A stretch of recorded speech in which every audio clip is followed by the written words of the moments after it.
Sadly, as you know, there's a lot in this world that claims to be the Church of Jesus Christ that isn't the Church of Jesus Christ. And even where you find the genuine Church of Jesus Christ, I mean, the gospel is there and the ordinances are there, and you have true believers there, even where that is true, oftentimes you find churches that are very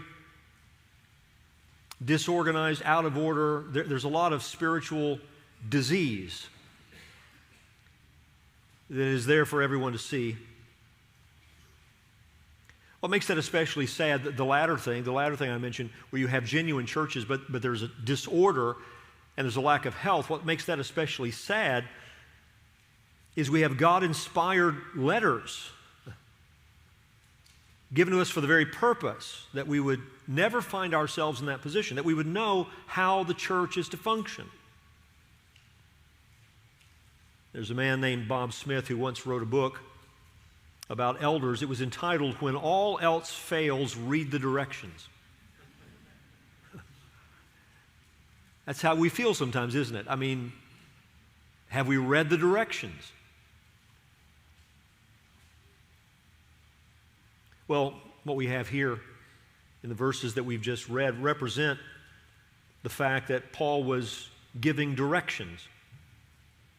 Verse 14, "I'm writing these things to you, hoping to come to you soon. But in case I'm delayed, I write so that you will know how one ought to conduct himself in the household of God," which is the church of the living God, the pillar and support of the truth. And it ought to be clear to you, he's not talking about the church universal. He's not just talking about the church as the people of God. He's talking about the church in its organizational sense, in its institutional sense. He's talking about the local church.